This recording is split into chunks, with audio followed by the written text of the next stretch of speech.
O programa a seguir tem classificação indicativa livre. 1885. Ainda era verão quando o primeiro trem saiu de Paranaguá, cruzou a Serra do Mar e chegou até a estação de Curitiba. Este trajeto, que depois foi feito por milhares de trens, sinalizava que novos tempos estavam chegando à capital paranaense e a todo o estado. E essa história nós vamos contar agora no Caldo de Cultura. Mas ainda tem mais atrações no programa. Foi uma coisa fantástica que eles fizeram. Transpor a Serra do Mar em 5 anos. Né? O dia passa e eu sinto quando o dia termina, entende? É fazer o que gosta, isso se chama fazer o que gosta. A Barão do Rio Branco vai se transformar na principal avenida da cidade. Nós temos esse ano 9 filmes indicados à categoria de melhor filme. Olá, o Caldo de Cultura, entrevista agora o escritor Verisval Monteza.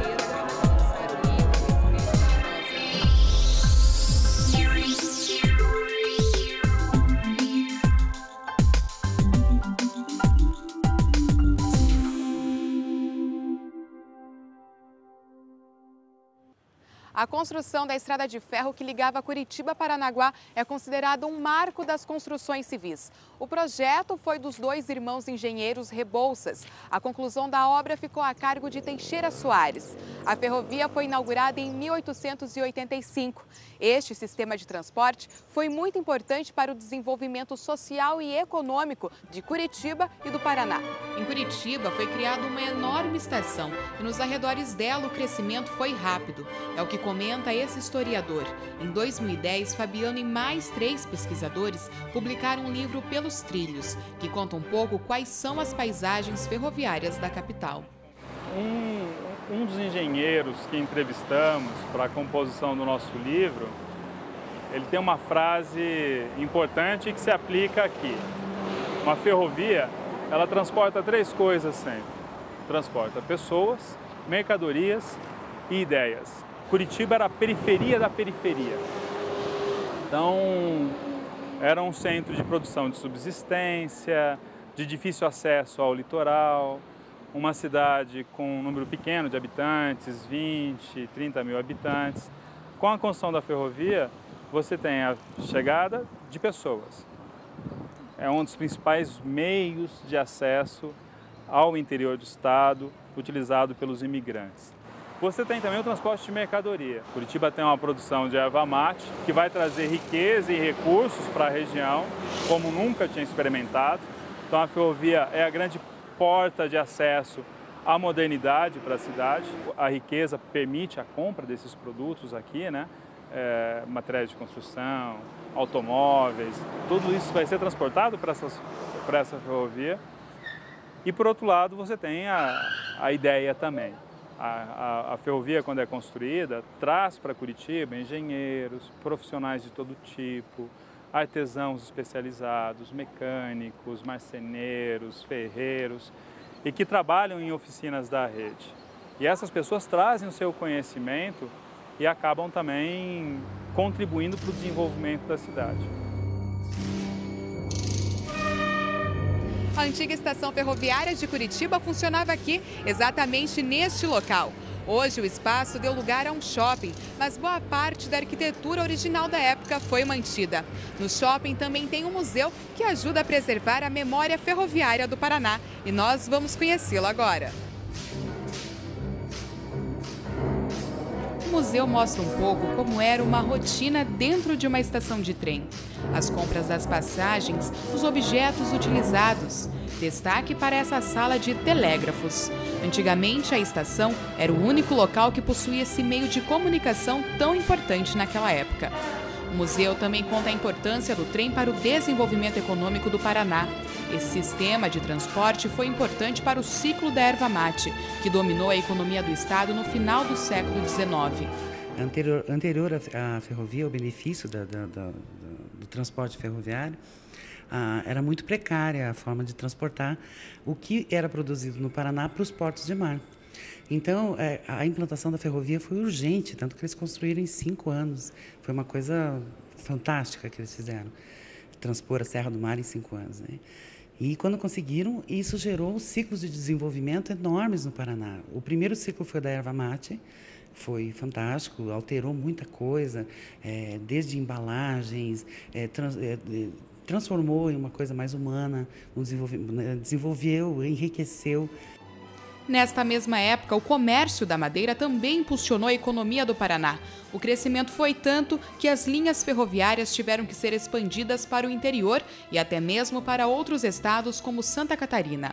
Foi um ciclo grande e o Paraná era um estado rico em madeiras, e o que encheu os olhos de várias empresas de fora do país. E essas empresas vieram, se instalaram aqui e exploravam a nossa madeira. E, em função disso, claro que gerava lucro para o país, isso também. Essa expansão gerou um dos conflitos mais violentos do país, a Guerra do Contestado. Quando a ferrovia ia se expandindo, era desapropriado 10 quilômetros de cada lado da ferrovia. E os caboclos, os donos das terras, começaram a se revoltar e se reunir. Eles começaram a se unir e criar um movimento que gerou depois a Guerra do Contestado, que foi um conflito super violento que ocorreu aqui no Sul, um dos mais violentos. Se tem notícia que foi usado até avião, né, bombardeio aéreo, foi uma coisa espantosa para a época. E com muitas mortes, uma coisa super... Chegou a mudar o mapa do Paraná e de Santa Catarina. Já no século XX, o ciclo do café foi uma das principais atividades econômicas do estado, levando o crescimento das linhas do trem para o norte do Paraná. A produção cafeeira no Paraná foi muito expressiva e enquanto havia necessidade de buscar essa produção, a ferrovia foi entrando norte adentro, foi entrando para o norte do Paraná. E essa passagem da ferrovia foi criando novas cidades, como as do Norte Pioneiro, que a gente chama, né, como Joaquim Távora, Jaguareíva e etc. Né? Então foi bem bacana porque fez um trabalho ao contrário, as cidades foram sendo formadas no entorno das estações, da ferrovia e do progresso que isso estava trazendo.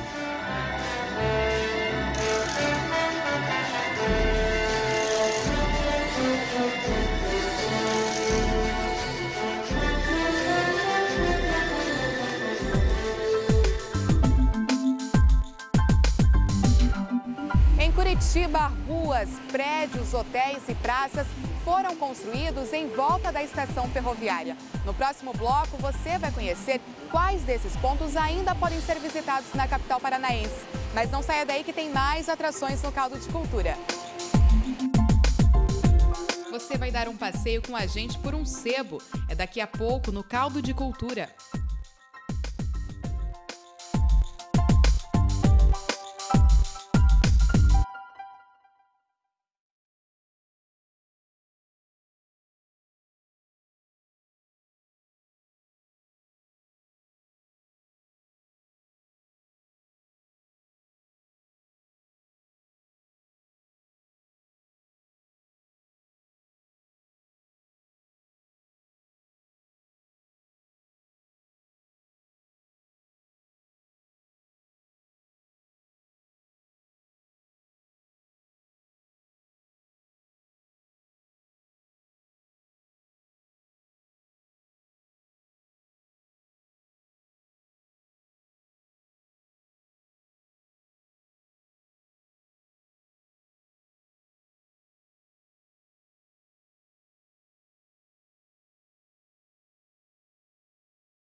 No final do século XIX, o progresso trazido pelos trilhos do trem já era notado no mundo inteiro. A invenção da locomotiva a vapor, aqui no Brasil apelidada carinhosamente de Maria Fumaça, ampliou a produção e o transporte das mercadorias. E viajar nunca foi tão fácil para as pessoas. No início do século XIX, a Europa e principalmente a Inglaterra viviam uma revolução industrial. As grandes máquinas tomaram o lugar das manufaturas e a mercadoria começou a ser produzida de uma maneira mais intensa. Transportar esses produtos até os mercados consumidores se tornou um desafio. Foi em 1814 que a primeira locomotiva da história entrou em movimento. Transportou 30 toneladas de carvão a 6 km por hora. Uma viagem lenta, mas que mudaria o rumo dos transportes por todo o mundo. O inventor da Maria Fumaça é o mecânico inglês George Stephenson, que também foi responsável por desenvolver máquinas maiores e mais velozes. Anos depois, as pessoas também ganharam lugar dentro dos vagões. O primeiro trem de passageiros inaugurou o trajeto entre Liverpool e Manchester no ano de 1830. As locomotivas passaram a encurtar distâncias e a promover reencontros. Na metade do século XIX, milhares de quilômetros de linha férrea já faziam transporte de cargas e de pessoas na Europa e nos Estados Unidos. Somente 30 anos depois, as Marias Fumaças chegaram às terras brasileiras. Em 1854, foi inaugurada a Estrada de Ferro Mauá, que ligava as cidades cariocas de Mauá e Fragoso. Dom Pedro II, junto com a comitiva imperial e o Barão de Mauá, foram os primeiros passageiros de trem da história do Brasil. A ferrovia de 14 quilômetros foi batizada de Baronesa, em homenagem a Maria Joaquina, esposa do barão. Dessa época até 1889, ano da proclamação da República, cerca de 30 mil quilômetros de ferrovia foram construídos. Foi durante a República Velha que as locomotivas se alastraram por todo o país. O cultivo de café já havia despertado o interesse dos agricultores brasileiros. A produção cafeeira tomou o lugar da cana-de-açúcar. As ferrovias se multiplicaram para dar conta do transporte do produto, ligando os estados de São Paulo, Minas Gerais e o interior do Rio de Janeiro ao litoral. Mas tamanha expansão trouxe também alguns problemas que levaram as ferrovias do Brasil ao fracasso. Foram implantados vários tamanhos de bitola, a largura entre os trilhos de uma linha férrea. Isso dificultou a unificação da malha ferroviária brasileira e provocou o abandono de muitos trilhos. Os trens interurbanos chegaram a transportar, na metade do século XX, cerca de 100 milhões de brasileiros por ano. Mas nessa mesma época, a entrada de Juscelino Kubitschek no poder deu início à decadência do trem. O interesse de JK era industrializar o país e promover a interiorização do território brasileiro. A indústria automobilística foi a menina dos olhos da era JK. O Brasil saiu dos trilhos e foi para as rodas. Em Curitiba, quando a estação de trem começou a funcionar, o centro da cidade e toda a concentração de moradores, casas e comércios ficavam na região hoje conhecida como Praça Tiradentes e Paço da Liberdade. Para ligar esta área com a estação, até uma rua teve que ser construída, a da Liberdade, hoje Rua Barão do Rio Branco. A Barão do Rio Branco vai se transformar na principal avenida da cidade. Aqui eram realizadas as grandes manifestações cívicas, então o retorno dos pracinhas que participaram da Segunda Guerra Mundial, o desfile era feito aqui. E os espaços de poder começam a se localizar aqui também. Então você tem a construção do prédio do Congresso, que é hoje a Câmara de Vereadores, Palácio do Governo, antigo Museu da Imagem e do Som, e no final dessa avenida, o Paço Municipal, que é a antiga prefeitura. E aqui passa a ser o novo centro da cidade. A Praça Eufrásio Correia, que era considerado um cartão postal em 1920, 1930, um cartão postal da cidade. Daqui a pouco você vai conhecer outras paisagens ferroviárias de Curitiba. Mas agora o Caldo de Cultura vai te levar para passear dentro de um sebo. Confira!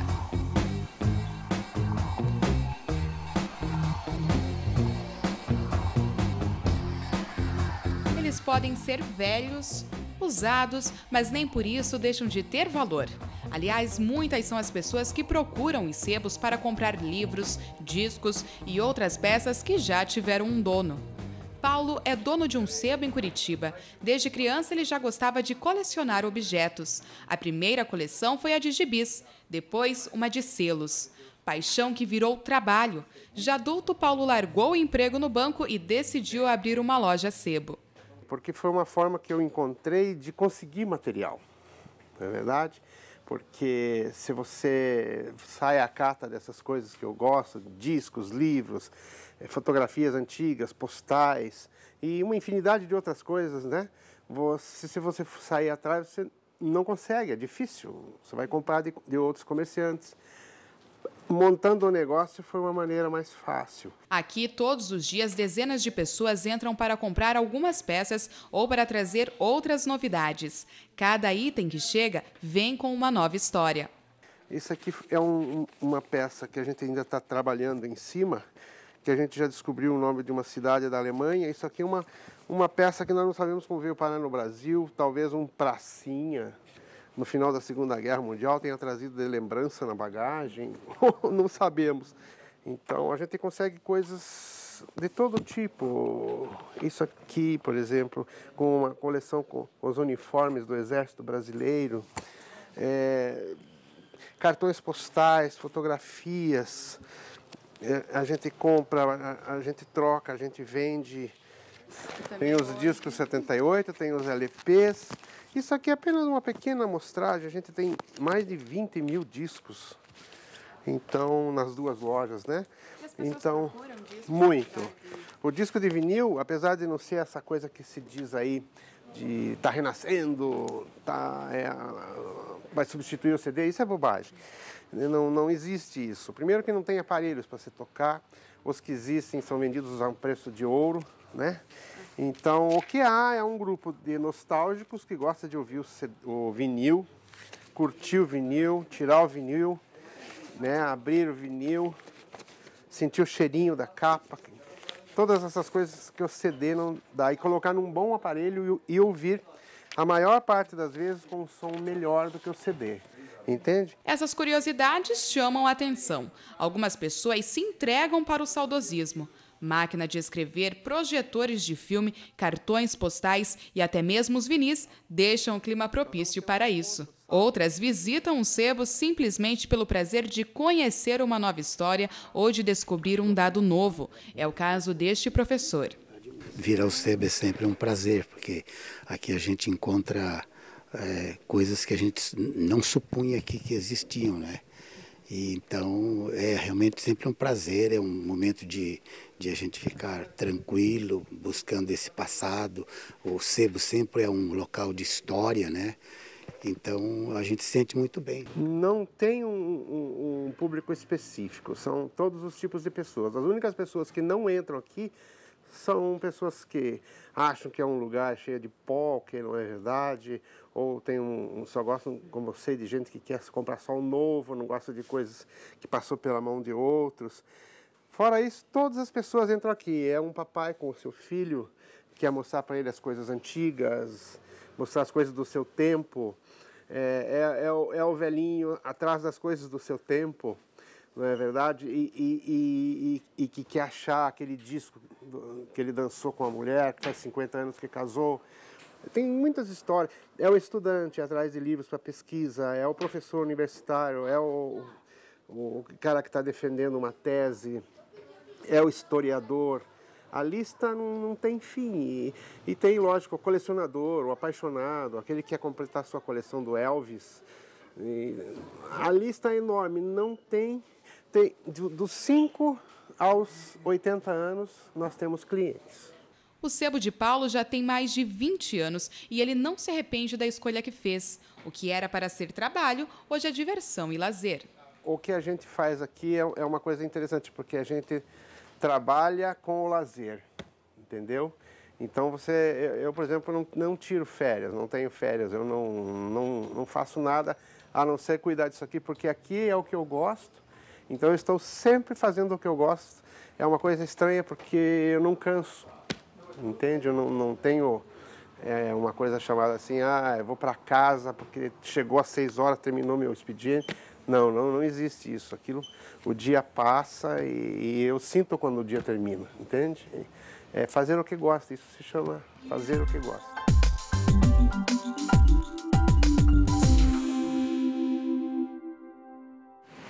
Vamos continuar nossa conversa sobre as paisagens ferroviárias da capital paranaense. Eu estou agora na Rua dos Ferroviários, na Vila Oficinas, em Curitiba. A rede ferroviária construía casas para os operários morarem. Muitas dessas construções ainda podem ser vistas por aqui. Essas casas, por exemplo, eram de funcionários especializados. Você tem, com a construção da rede, a formação de uma verdadeira sociedade de ferroviários. A rede contava, ao longo da sua existência, numa média de 6, 7 mil trabalhadores. Boa parte deles aqui em Curitiba. E esses trabalhadores constroem também as suas associações de diferentes tipos. Associações de mútua ajuda, associações sindicais, associações de caixa de previdência. Num tempo em que você não tinha muita assistência do Estado a classe trabalhadora. Então ela mesmo se organiza nas suas necessidades. E também clubes esportivos, é o caso do Clube Atlético Ferroviário, o CAF, um clube que vai montar um time de futebol na cidade e que, com recursos, com apoio da rede, vai construir seu estádio. O estádio Dorival de Brito, o estádio do Capanema ali. A rede ferroviária era uma das maiores, até a década de 30, 40, é a maior empresa do estado do Paraná, em número de funcionários, em contratos e tudo mais. Ela oferecia uma ótima oportunidade de emprego e de ascensão em carreira a muitas pessoas. Então, havia diferentes tipos de trabalhadores, do mais simples, um turmeiro, alguém que pegava pesado para fazer a manutenção das linhas, um serviço bruto, até os engenheiros. No próximo bloco, vamos conhecer quais são as outras paisagens ferroviárias de Curitiba. E ainda, Marden Machado comenta os principais lançamentos do cinema desta semana. É daqui a pouco no Caldo de Cultura.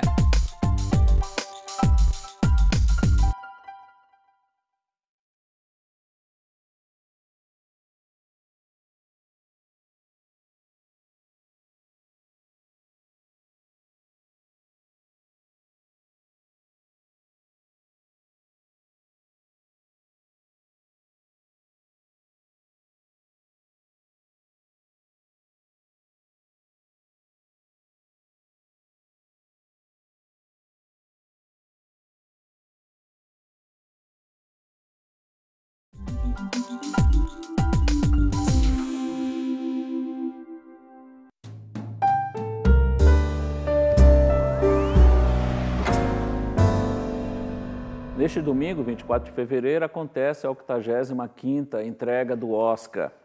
Nós temos esse ano 9 filmes indicados à categoria de melhor filme. Desses 9, 8 já foram exibidos ou ainda estão em exibição aqui em Curitiba. Apenas Indomável Sonhadora, que tem estreia prevista para esta sexta-feira, mas não há confirmação ainda se ele será ou não exibido em Curitiba. Os espectadores aqui da cidade não poderão assisti-lo antes da festa. Os outros 8, Argo, de Django Livre, As Aventuras de Pi, Lincoln, A Hora Mais Escura, Os Miseráveis, O Lado Bom da Vida e Amor, todos já foram exibidos ou ainda estão em exibição aqui em Curitiba. A disputa desse ano de melhor filme, provavelmente, no começo havia até uma grande expectativa que o Lincoln fosse o grande vencedor, até pelo número de indicações que ele recebeu, 12. Mas o filme foi perdendo fôlego ao longo desses meses de exibição e ele hoje não é mais o grande favorito. A grande aposta para a categoria de melhor filme recai sobre o filme Argo, até por conta das outras premiações que o filme ganhou ao longo dos últimos meses. E, inexplicavelmente, Ben Affleck, o diretor do filme, não foi indicado na categoria de melhor diretor. Como diretor estão concorrendo Ang Lee pelas Aventuras de Pi, Steven Spielberg por Lincoln, Michael Haneke por Amor, David O. Russell pelo Lado Bom da Vida e o Ben Zeitlin pelo Indomável Sonhadora, que é um filme de estreante. Eu apostaria mais no Michael Haneke. Eu acho que é uma boa oportunidade de a Academia premiar esse grande diretor austríaco que já recebeu algumas indicações antes na categoria de filme estrangeiro. Inclusive, esse ano, o filme dele, Amor, concorre em diversas categorias importantes. Tem a Manuelle Rivard como melhor atriz, o próprio Amor concorre a melhor filme e a melhor filme estrangeiro, deverá ganhar filme estrangeiro. E o Haneke concorre pelo roteiro original do filme e também pela direção. Eu acho que é uma grande oportunidade de a Academia reconhecer o grande talento desse diretor austríaco e eu acho que ele vai sair da festa no domingo com pelo menos 2 prêmios. Eu acho que ele leva a melhor direção e melhor filme estrangeiro. Na categoria de ator, é uma barbada desde o começo, desde que foi feito o anúncio dos indicados. Daniel Day-Lewis deve receber seu 3º Oscar nesse domingo pelo papel de Lincoln. Apesar de eu achar que o melhor desempenho de ator este ano, entre os 5 indicados, é o do ator Joaquin Phoenix no filme O Mestre. Na categoria de atriz, há uma disputa maior entre Jessica Chastain, pelo filme A Hora Mais Escura, e Jennifer Lawrence, pelo filme O Lado Bom da Vida. Mas a Jennifer Lawrence leva uma pequena vantagem e provavelmente vai receber o Oscar de Melhor Atriz nesse domingo. Assim como na categoria de atriz coadjuvante, há uma aposta meio que já certeira em Anne Hathaway por Os Miseráveis. Esse Oscar deve ser dela, sem dúvida alguma. Na categoria de melhor ator coadjuvante, existem 2 fortes candidatos. Christoph Waltz, pelo filme Django Livre, ele já ganhou esse prêmio de ator coadjuvante 4 anos atrás por Bastardos Inglórios. E o outro forte candidato a essa estatueta de ator coadjuvante é o Tommy Lee Jones, que trabalha no filme Lincoln. Na categoria de filme estrangeiro, como eu já disse, o provável vencedor será Amor, do Michael Haneke. E é uma festa que esse ano será apresentada pelo Seth MacFarlane, que é um humorista e produtor de série de TV, ele é produtor de Uma Família da Pesada e dirigiu e escreveu recentemente a comédia Ted. Ele tem um humor bem politicamente incorreto e há uma expectativa de que a festa do Oscar desse ano seja um pouco mais descontraída, mas a estrutura que a academia costuma montar é muito rígida, é tudo muito ensaiado, muito preparado, muito assim, rigoroso nesse controle, tudo é muito rigoroso. Então, dificilmente o Seth MacFarlane vai ter assim, tanta liberdade para aprontar das suas. Então, deve ser uma apresentação mais comedida. Se eventualmente ele cometer algum excesso, já está arriscado, dificilmente fará uma outra apresentação. Então, o Oscar nesse domingo, na próxima semana a gente confere quem ganhou nas principais categorias. É isso.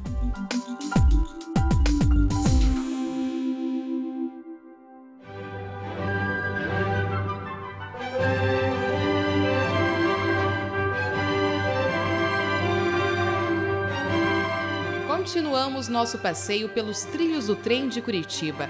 No centro da cidade, de um lado da estação, foi criada a Rua da Liberdade. Perto dela, praças e hotéis. Do outro lado, hoje na região da estação rodoferroviária, ainda está a garagem do trem que transporta as pessoas de Curitiba a Paranaguá, um passeio turístico. Do outro lado da estação, na região do bairro Rebouças, ainda podemos encontrar prédios de antigas indústrias que foram criadas e funcionavam naquela época. Além disso, os trilhos do trem ainda cortam a cidade. Algumas empresas ainda utilizam o trem para transportar mercadorias. Quando você tem, a partir da década de 50, um incentivo a uma outra modalidade de transporte, a modalidade rodoviária, construção de muitas rodovias, uso de caminhões, ônibus para o transporte, o investimento em todo o país nas ferrovias começa a cair. A ferrovia deixa de ser o principal meio de transporte a partir desse momento. A rede praticamente vai estacionar, nenhuma linha importante vai ser construída a partir de 50, 60, ela vai manter a sua expansão.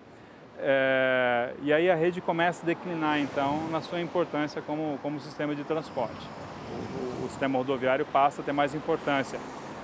Ela vai permanecer como importante transporte de carga aqui na região de Curitiba, mas o transporte de passageiros, aos poucos, vai cedendo espaço até desaparecer praticamente. Se você quer conhecer quais são as outras paisagens ferroviárias de Curitiba, além do livro Pelos Trilhos, os pesquisadores também criaram este site. Por ele, você consegue fazer um passeio por essas memórias. Acesse www.pelostrilhos.net. E daqui, da antiga estação ferroviária de Curitiba, o Caldo de Cultura se despede. Se você quer rever este e outros programas, você já sabe, é só acessar o tv.fpr.br. Uma boa semana para você e até a próxima!